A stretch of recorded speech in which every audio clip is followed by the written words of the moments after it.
Aloha, my friends. Mark J. Lindquist here, founder of America 2.0, the movement of thought that is going to lead us into the next 2.5 centuries of American self-governance. We believe that Republicans and Democrats are not inevitable in the experiment of democracy. We believe that there is a better way of thinking that exists out there, and we are here to discover that new and better way of thinking. One YouTube video at a time, one soundbite at a time, one reel, one short at a time, where we share our ideas about how we could advance our thinking in America 2.0 and how we could update our language about how we think about politics. Let me just give you an example. I'm going to see if I can find it here. How we update our language of American politics. I think it could be things like this. Oh, I got to look at my notes here. You know, we are not going to subscribe to 50 plus one thinking and 50 plus one solutions. We are not going to subscribe to my generation and younger. Oh man, I got the burps. We are not going to subscribe to hyper-partisanship, me versus you, red versus blue, left versus right, liberal versus conservative, Republican versus Democrat. We're not going to subscribe to those labels in that language. What we should be moving to, and what we are here in America 2.0, is we're moving towards 80-20 thinking. We're moving towards what if there's like a new phrase in American politics called collaborative Americanism. I just made that up on a train ride one day.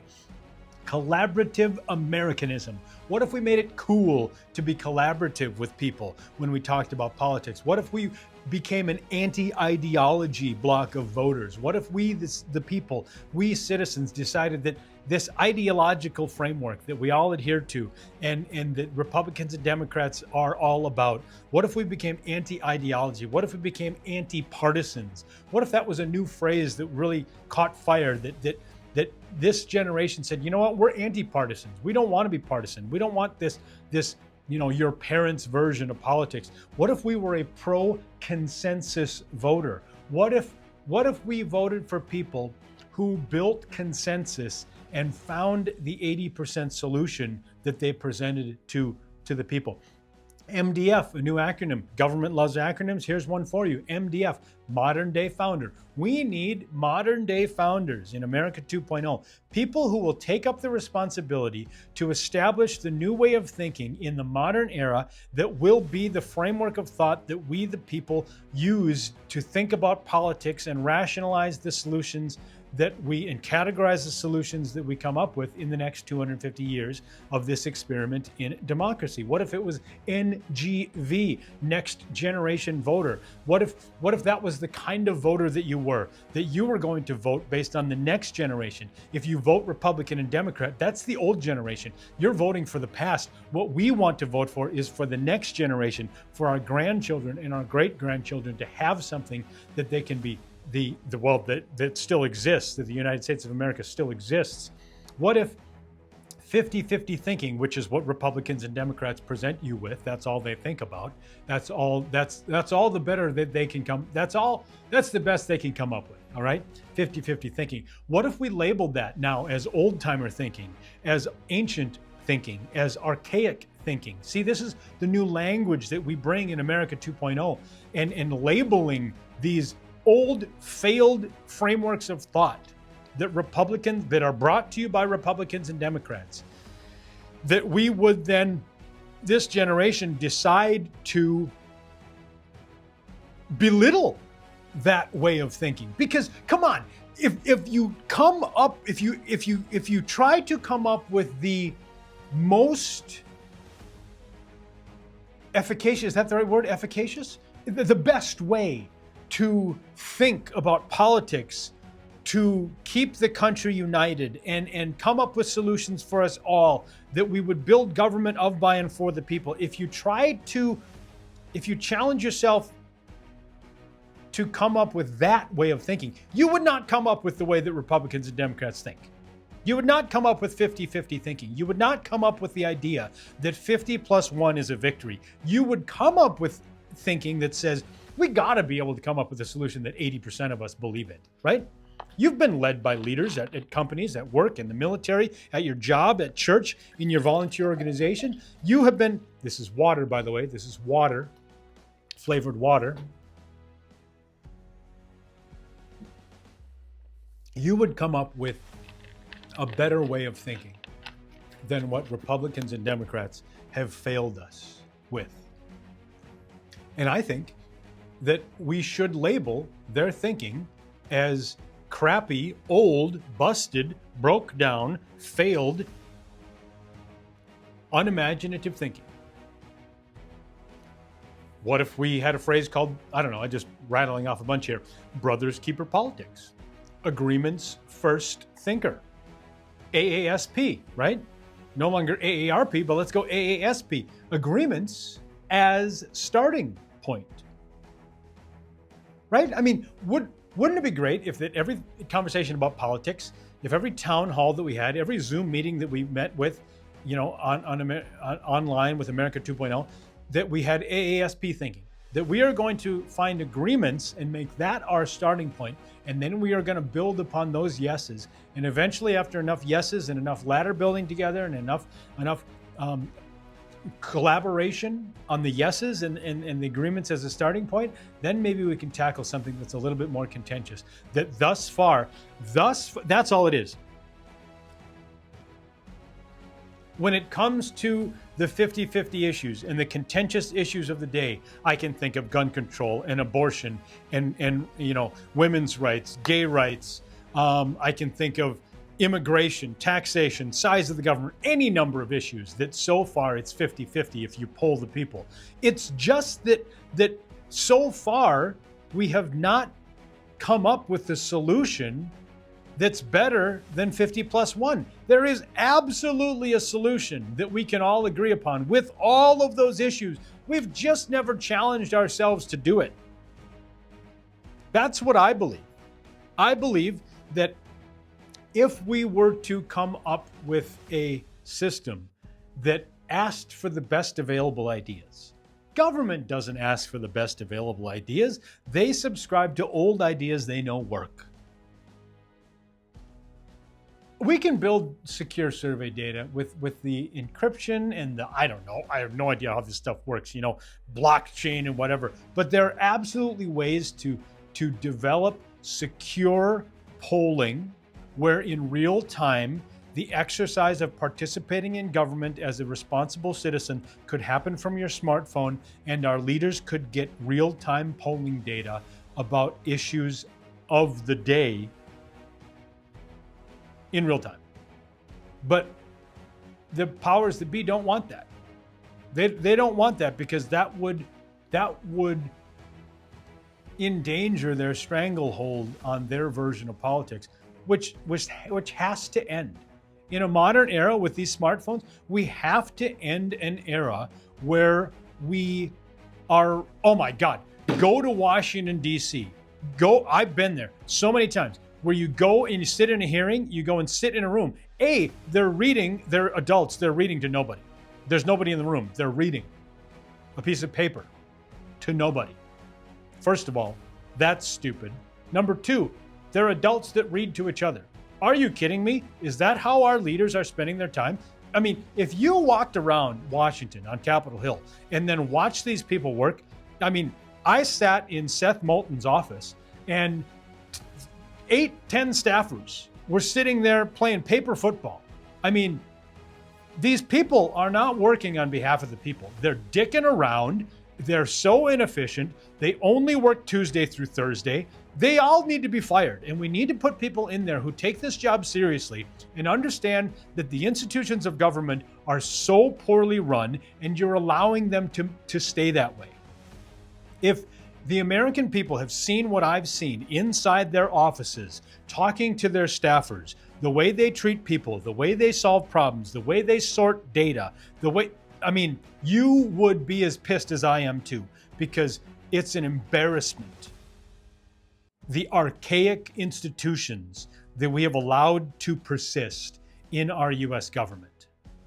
We live in an era of smartphones, the internet, social media, and the technological age, and the American government is still living in the early 1900s. It's unbelievable. Okay, so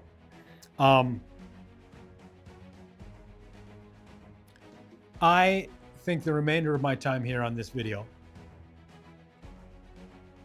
I want to, talk to you about this. Talk about this being, the time for us to make this happen. I mean, think about it. They're just a couple lifetimes ago, lifetime is 80 years. So let's go back 80 years, is what, 1945 or so. Is that right? Math is hard.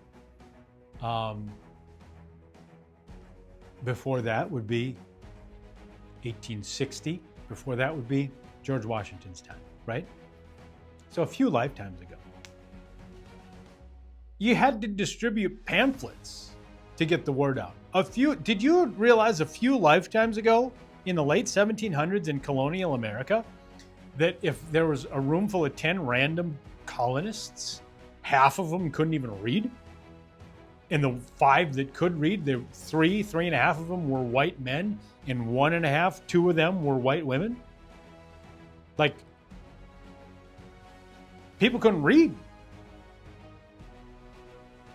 Today, an idea can spread around the world on our smartphones in an instant.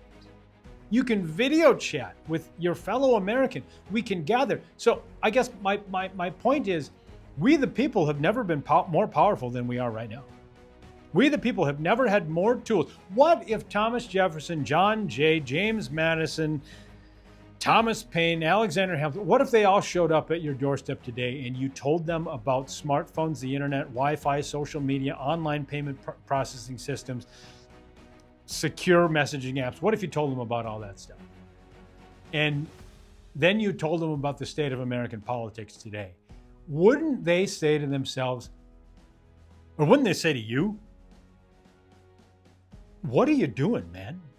Like, why are you not using the unbelievable tools that are available to you to stop them from doing what they're doing and creating the mess?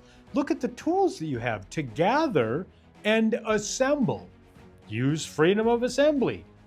We wrote that down for you as a right that you have as a citizen of the United States of America. You have freedom of speech, you have freedom of the press, you have freedom of assembly.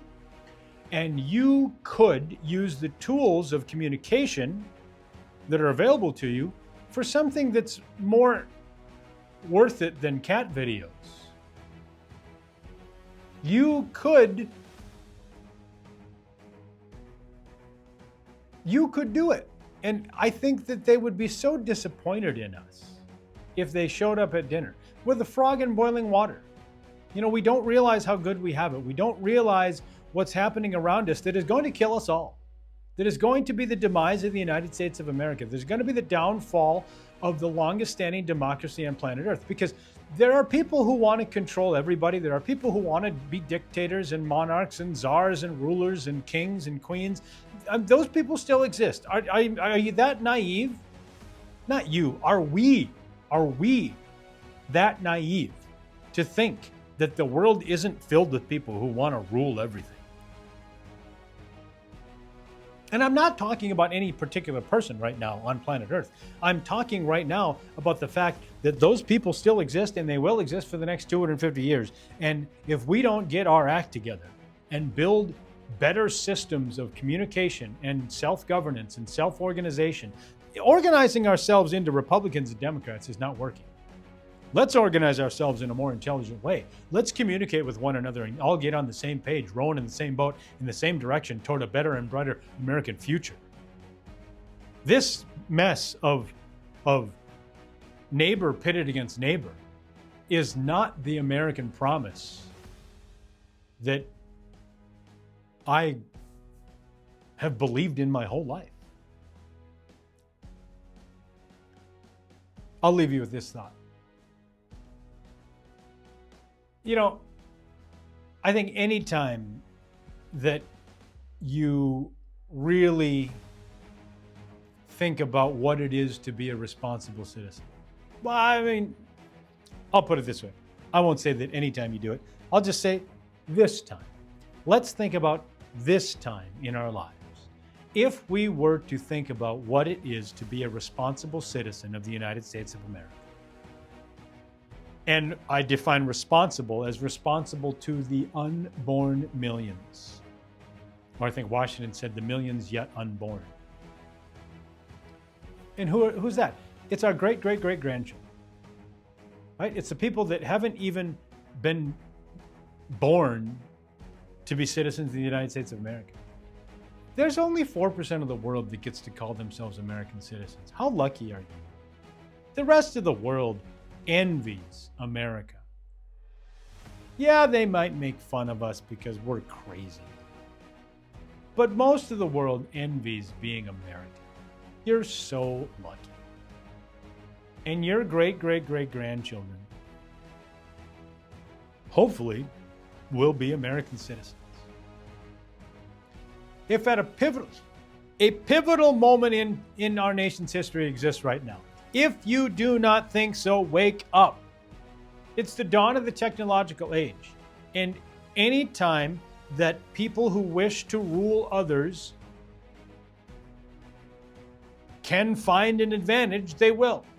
And certainly social media, the internet, smartphones, and algorithms are an advantage that the people who wish to rule people will take advantage of and are. This is a pivotal point in the history of freedom on Earth. If your grandchildren and great-great-great-grandchildren live in bondage in the United States of America,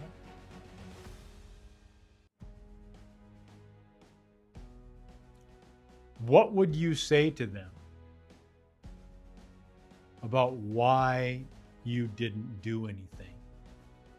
They'd say, Grandma, Grandpa, you had these tools. Like, didn't you look at these tools like X and Facebook and Instagram and email and texting, video chat, Zoom? Didn't you look at those tools and say, if we just use them to assemble together, find good thoughts that we could spread to everybody instantaneously or within the course of a good year of work? Wouldn't they say to you, Grandma, Grandpa, why didn't you do that?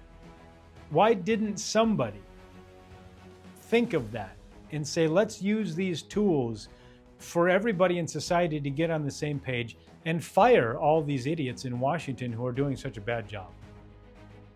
They would say to you, Grandma, Grandpa, did the leaders in America in 2025, were they doing a good job? Were they moving the United States of America into the future and positioning America to become leaders of the free world for the next 250 years? Were the leaders in office at that time doing that? And I think you would say, no, they're not. They're busy playing the same old game. And then your great-great-great-grandchildren would look you in the eye and say, I'm a slave working in the cobalt mines. How come you didn't do anything to keep this from happening? Because didn't they teach you about the cycle of freedom? Didn't they teach you that this abundance leads to apathy and complacency and dependence and back to bondage? You knew that, didn't you? What would you say to your great-great-great-grandchildren who are now living under a dictatorship? I'm not trying to fearmonger here, but you can see where it's going. You can see that if powerful people, rich people who wish to control everybody and everything get a hold of advanced AI, aren't they going to use that to brainwash as many people as possible, as fast as possible? Yes, they will. That's the thing that scares me most about whatever's coming with AI in the next 12 to 24 months, is that the people who wish to control us all, they'll figure out a way to brainwash 100 million Americans. Easy. 150. Easy. And 150 million Americans could bring the type of, there we go. Here's a point. See, every one of these videos comes with a point. If you think that my version of sweeping political change and talk about 87% of these people being replaced by people with high integrity, good character, people with honor and dignity that we can trust. If you think that is extreme, then think about what the bad guys are going to do once they have this, what do they call it? Agentic AI or superhuman AI. Once they have that, they're going to use it to brainwash 50 million people, 100 million people. I think they've already got 25 million people brainwashed in America. It might be 50 million to 75 million. Or I could also say that, I got a bug here.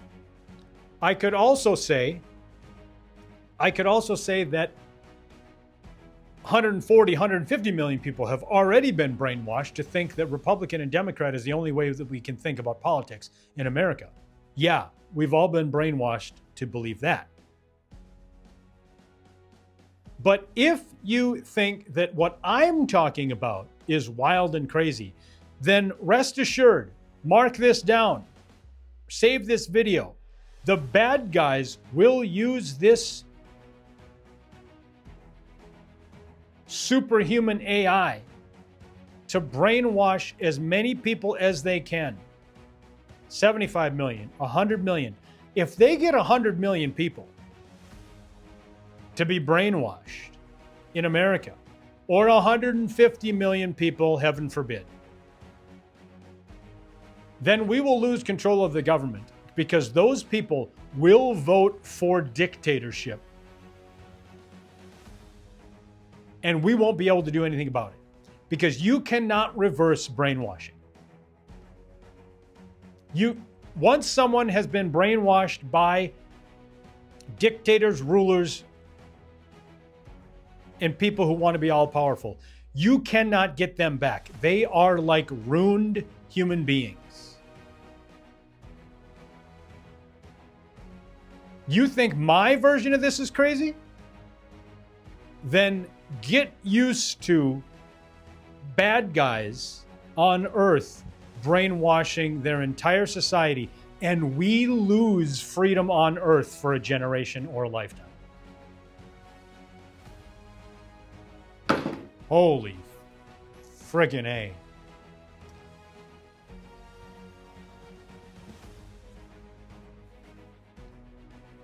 That's a scary thought, but I think it's true. Whatever you're doing right now, you have to pay attention to what is going on with this AI. I mean, that's a thought I had not had before this moment. That's why I do these videos, because eventually a thought comes, and that's the scariest thought. I have on my computer screen my notes, my outline for this video, 87%. And I have, I've been talking about that for a while now, but I had never thought about it in the context of once the bad guys who wish to rule us, once they get a hold of this and start brainwashing segments of society to believe that they would be better off having a dictator in charge of the United States of America.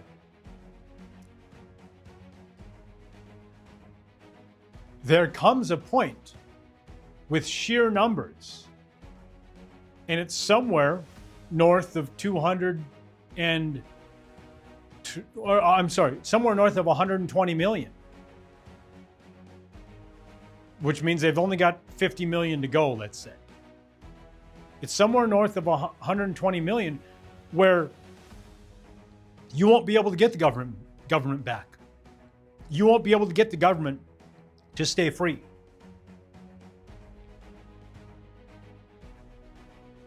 Because after you get half of the voting public to be brainwashed to your way of thinking, you're not going to have 50% ever again. That's how democracy dies in America. Holy crap.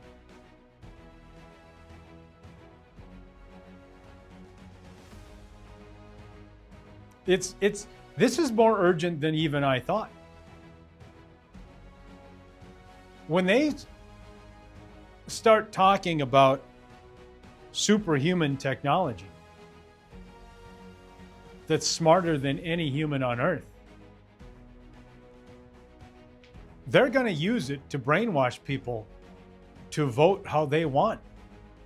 And they're going to figure out extremely clever ways to convince people that they have to vote for the dictator.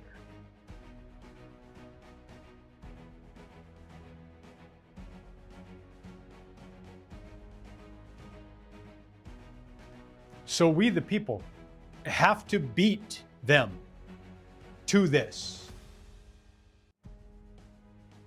The new political thought that we must adopt now is that sweeping political change will not take 10 years, because if it does, we lose. If we think like we've thought before, which is, well, this is going to happen slow because all change does, then we're going to lose this race, because the people and the powers that be and the bad guys and the people who wish to be dictators and monarchs and rulers and czars and all powerful, they A, exist in the world, B, exist in America, and C, will do this unless we, the people, get out in front of it first. I think that is by 2028.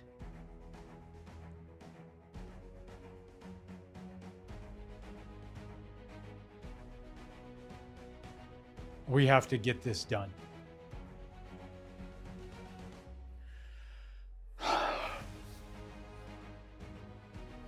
Okay.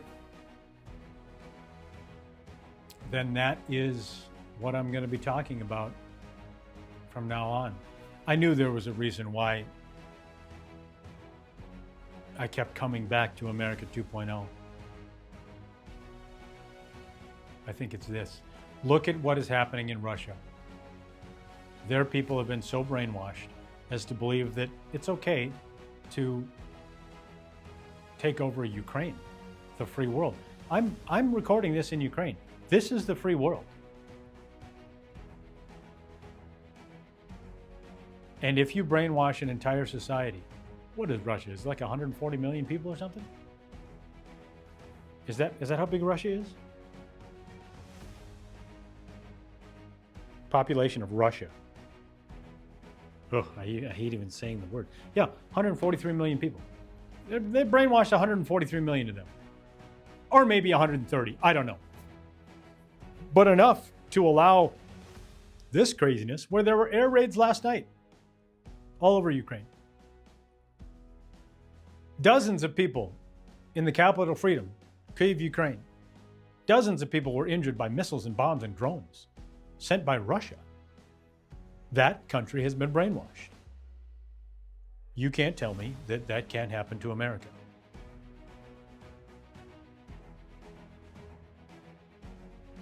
So this is what I'm going to do all day long, every day.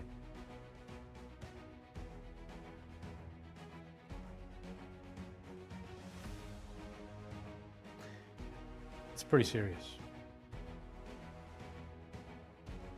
We got to do it. We got to do it now. Let's go.